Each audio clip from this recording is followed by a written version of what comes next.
दान कीजिए।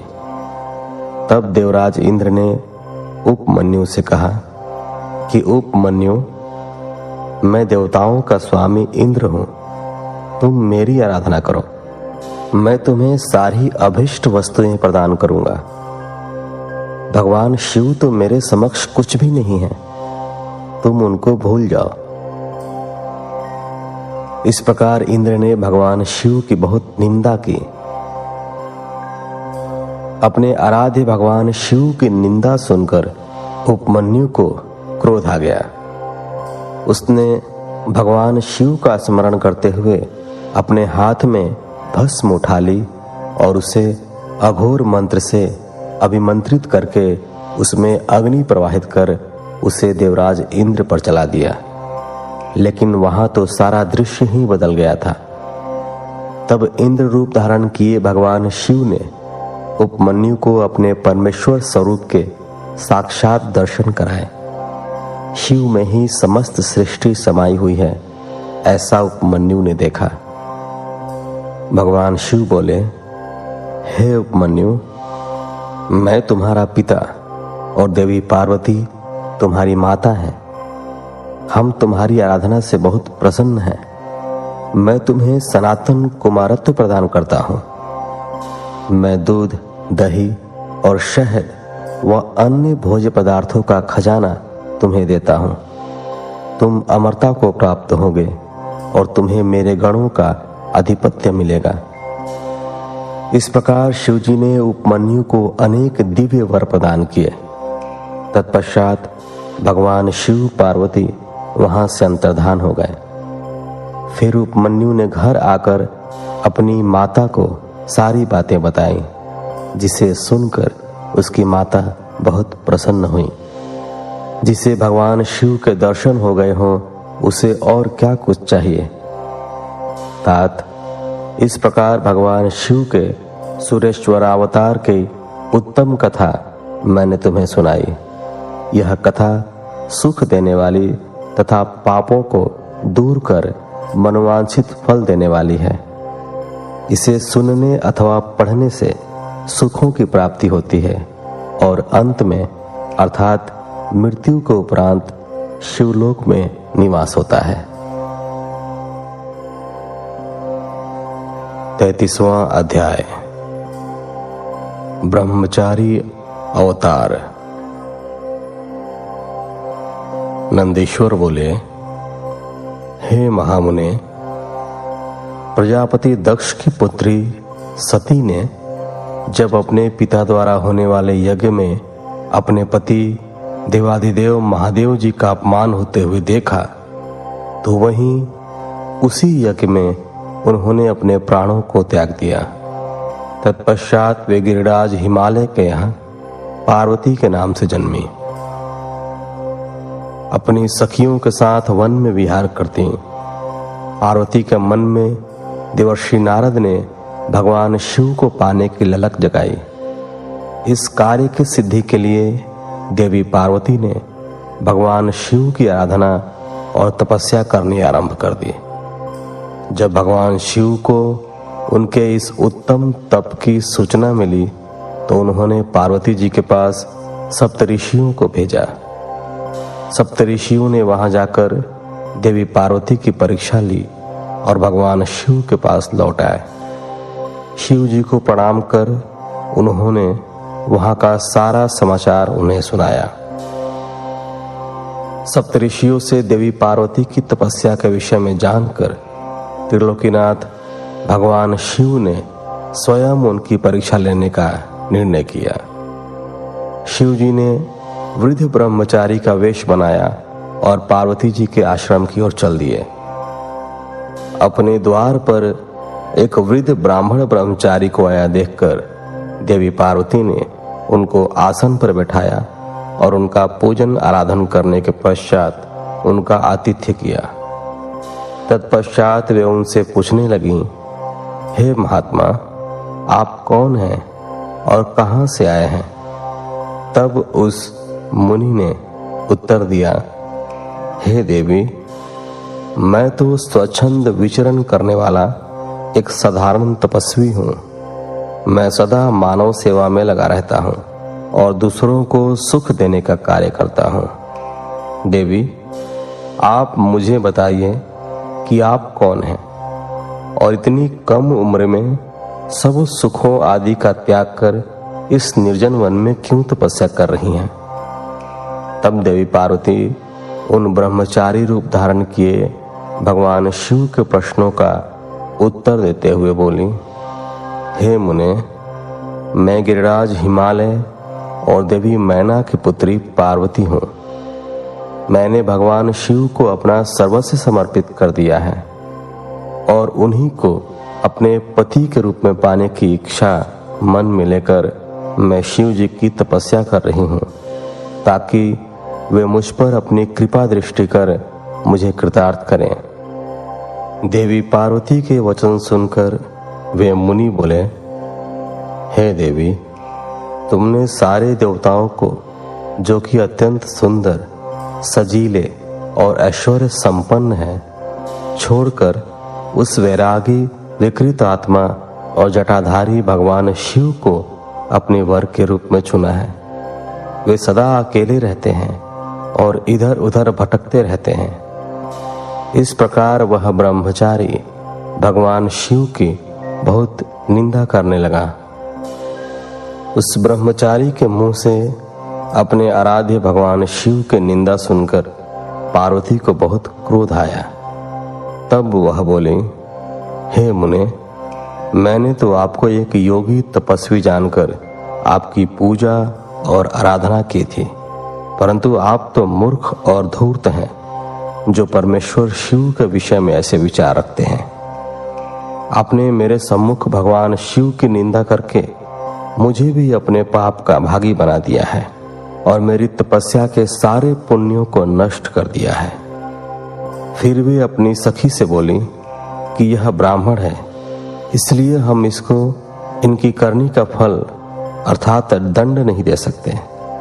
इससे पूर्व कि यह फिर हमसे त्रिलोकीनाथ, कल्याणकारी, भक्तवत्सल देवादिदेव शिव की निंदा करे, हमें यह स्थान छोड़कर चले जाना चाहिए। यह कहकर देवी पार्वती अपनी सखियों के साथ उस स्थान से जाने लगी। तब परमेश्वर शिव ने उन्हें अपने साक्षात शिव स्वरूप के दर्शन दिए, जिस स्वरूप की आराधना पार्वती जी करती थीं। उन्हें देखकर पार्वती जी बहुत प्रसन्न हुई और उनकी स्तुति करने लगी। तभी भगवान शिव मुस्कुराते हुए बोले, हे देवी, मैं तुम्हारी उत्तम तपस्या से प्रसन्न हूँ। मैं तुम्हारी परीक्षा लेने के लिए ही ब्रह्मचारी का रूप धारण करके आया था। मेरे प्रति तुम्हारी श्रद्धा और भक्ति ने मुझे यहाँ आने पर मजबूर कर दिया।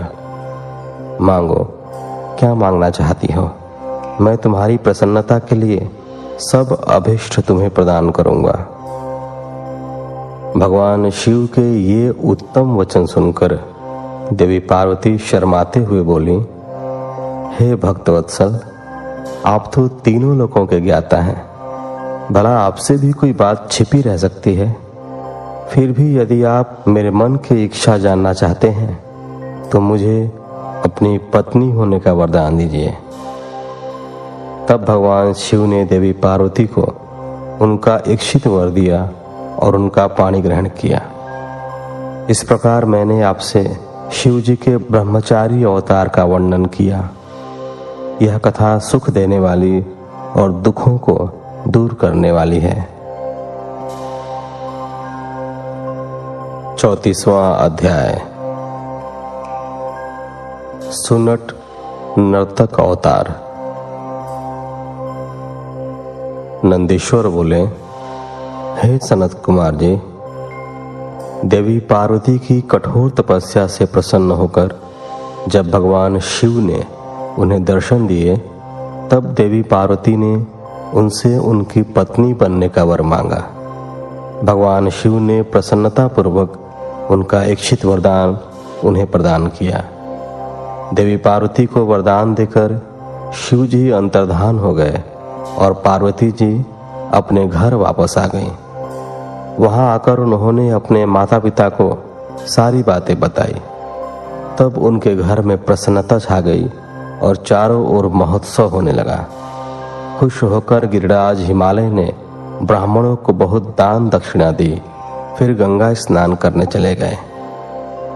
एक दिन जब गिरिराज हिमालय गंगा स्नान हेतु गए थे, भगवान शिव ने सुंदर नट नर्तक का रूप धारण किया और मैना के घर पहुंच गए। उनके बाएं हाथ में शिवलिंग और दाहिने हाथ में डमरू था। उन्होंने लाल रंग के वस्त्र पहन रखे थे, पीठ पर गुदड़ी टांग रखी थी। ऐसे रूप में वे मैना के घर के आंगन में आकर सुंदर नृत्य एवं गान करने लगे। अपने डमरू को बजाकर वे अनेक प्रकार की लीलाएं दिखाने लगे। नगर के सारे वृद्ध, नर नारी और बच्चे प्रसन्नता पूर्वक उनका नृत्य देख रहे थे। महारानी मैना खुश होकर एक पात्र भरकर स्वर्ण मुद्राएं एवं रत्न नट को देने गईं, परंतु नट के रूप में आए भगवान शिव ने उन्हें लेने से इनकार कर दिया और कहा कि यदि आप वाकई प्रसन्न होकर मुझे कुछ देना ही चाहती हैं तो अपनी पुत्री पार्वती का हाथ मेरे हाथ में दे दीजिए। उस नट नर्तक की बात सुनकर देवी मैना को बहुत क्रोध आया और वह नट को बुरा भला कहने लगी। उसी समय गिरिराज हिमालय भी गंगा स्नान करके वापस लौट आए।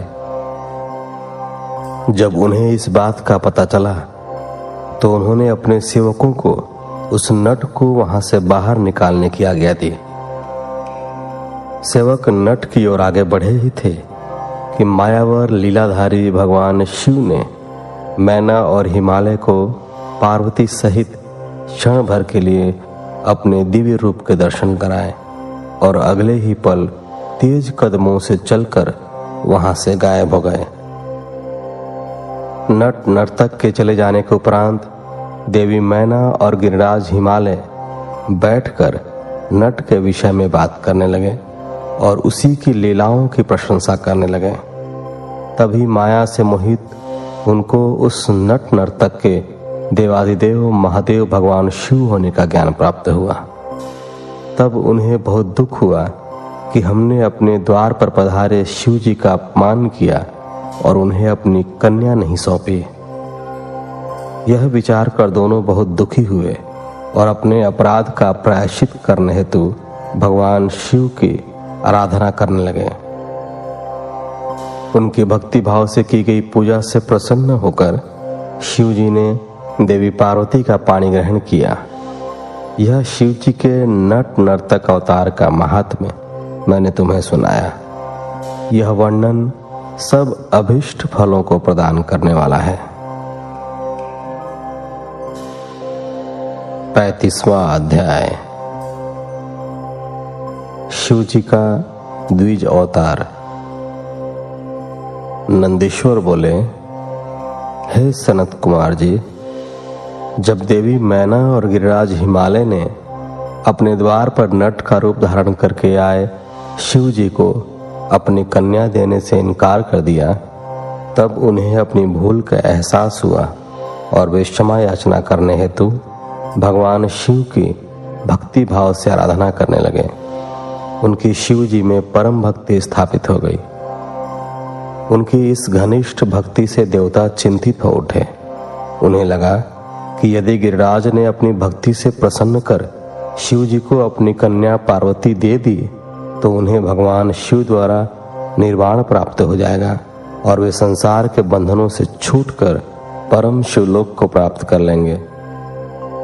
गिरिराज हिमालय तो रत्नों का आधार है और यदि ये मुक्त हो गए तो पृथ्वी रत्न गर्भा कैसे कहलाएगी। फिर तो वे अपना वर्तमान स्थिर रूप त्याग कर दिव्य रूप को धारण कर लेंगे और शिवलोक के वासी हो जाएंगे। यह सब सोचकर देवताओं को चिंता सताने लगी और वे अपनी समस्या का समाधान करने हेतु देवगुरु बृहस्पति की शरण में गए। वहां जाकर उन्होंने बृहस्पति जी को प्रणाम किया और बोले, हे देवगुरु, आप कोई ऐसा उपाय करें जिससे गिरिराज हिमालय भगवान शिव की भक्ति से विरक्त हो जाएं।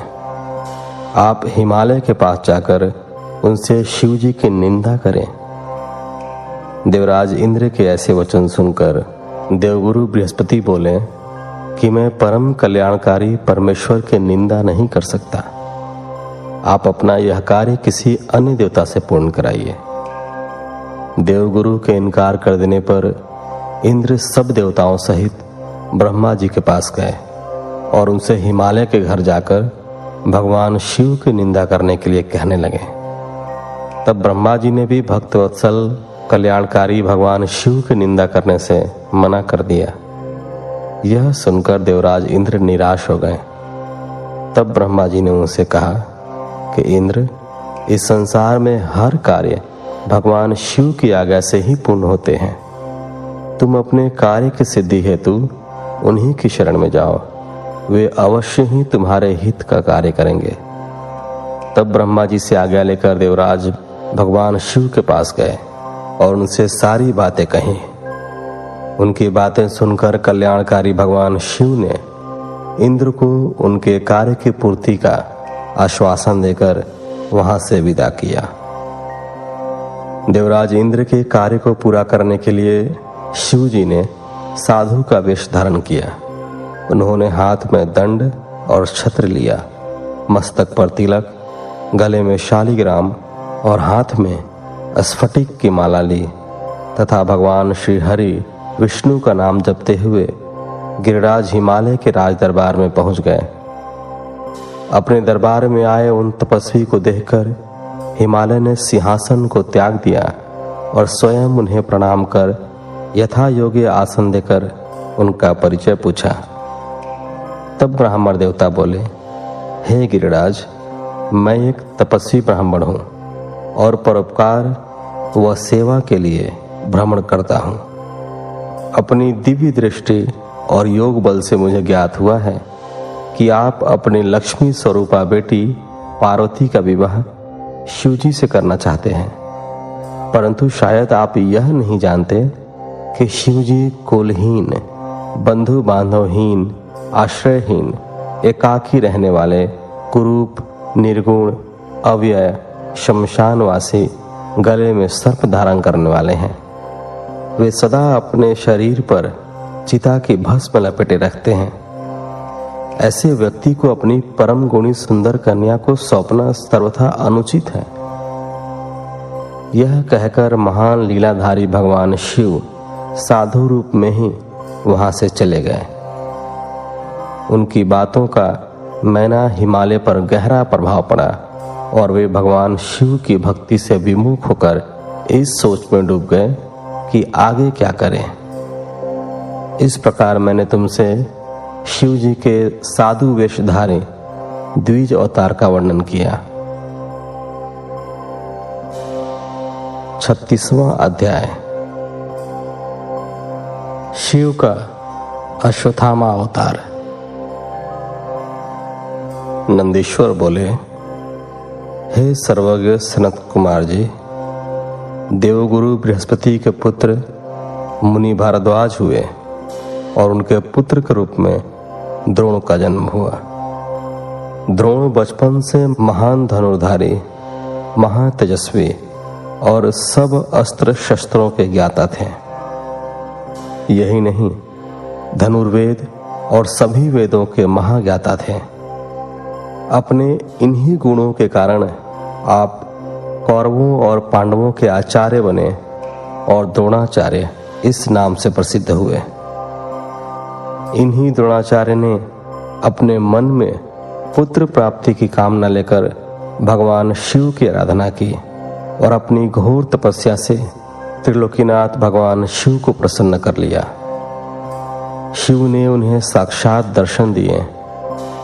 शिव जी द्वारा वर मांगने के लिए कहने पर द्रोणाचार्य बोले, हे प्रभु, यदि आप मेरी आराधना से संतुष्ट होकर प्रसन्न हुए हैं तो भगवान मुझे अपने अंश से पैदा होने वाला पुत्र प्रदान कीजिए, जो वीर, पराक्रमी और अजेय हो। द्रोणाचार्य को उनका इच्छित वर प्रदान कर शिवजी अंतर्धान हो गए। तत्पश्चात मुनि द्रोण प्रसन्नता पूर्वक अपने घर को चल दिए और वहां जाकर उन्होंने अपनी पत्नी को वरदान प्राप्ति के बारे में बताया, जिसे सुनकर उनकी पत्नी बहुत प्रसन्न हुई। निश्चित समय